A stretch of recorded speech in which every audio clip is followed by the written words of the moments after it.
आजच डाउनलोड करा आणि तुमच्या आवडत्या मालिकांचा आनंद लुटा।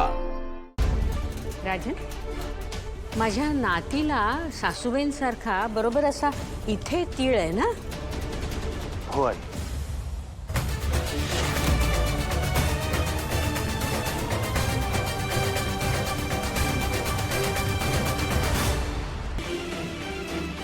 त्या मुलीची काय चूक आहे? हा, आपल्याकडे मदतीच्या अपेक्षाने आली होती ती। बाबांना वाचवलं होतं तिने। तू खरं तर तिला थँक्स म्हणायला हवं होतं, ते राहिलं बाजूलाच। नको ते आरोप करत बसलीस तिच्यावर, ते आईला कसं चालेल?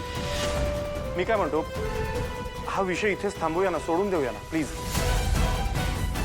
आत्या सांग ना तिला शांत राहायला। तू माझ्या आईला का मध्ये खेचतोयस? तू तुझ्या आईबद्दल बोल ना। बाहेरच्या लोकांचा पोळका तुझ्या आईला आहे। इनफॅक्ट भिकारड्यांना डोक्यात नाचवणं हे तुझ्या आईचे शौक आहे, कळलं? आज तिच्या समोर माझा अपमान केलात, माझ्या अनुला हर्ट करून त्या मुलीला ऍडमिशन दिलं। आता माहिती नाही पुढे अजून काय काय करणार आहे तुझी आई। आधीच त्या थोरल्या नातीचे गोडवे गायले जात होते, ते पुरे नव्हते। अजून एक ऍडिशनल गोष्ट, रागिणी,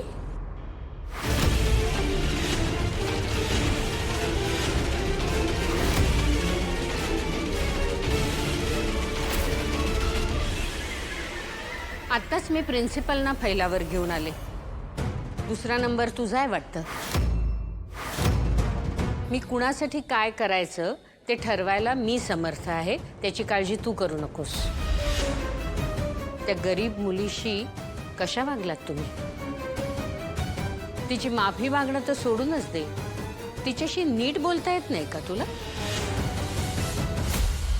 नाही वहिनी, अशी तसं नाहीये।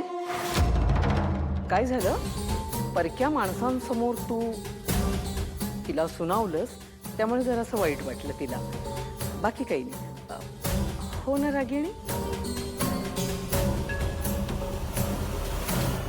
Sorry I. ऍक्च्युली तुम्ही त्या भिकारड्या मुलीसमोर मला इतकं काही बोललात ना, ती गोष्ट माझ्या मनाला लागली आहे। भिकारडी, ज्या श्रीमंतीच्या बळावर तू तिला भिकारडी म्हणतेस, ती श्रीमंती तुला राजनशी लग्न केल्यानंतर मिळाली, हे विसरलीस का? त्या आधीचं आयुष्य आठव। माणूस कितीही मोठा झाला ना तरी त्याने त्याचे पाय जमिनीवरच ठेवावे। आता तुझं हे असं वागणं राजनला कितीही खटकलं तरी तो तक्रार करत नाही, कारण तसे संस्कार आहेत माझ्या मुलावर। आणि मी माझ्या थोरल्या नातीचे गोडवे गाणार, कारण माझी खात्री आहे तिच्यावरही हेच संस्कार झाले असणार। कमळीला भेटल्यापासून तर मला पक्की खात्री वाटतेय की माझी थोरली नात या घरी लवकरच येणार।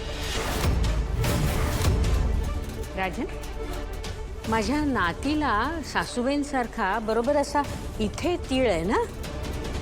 हो आई।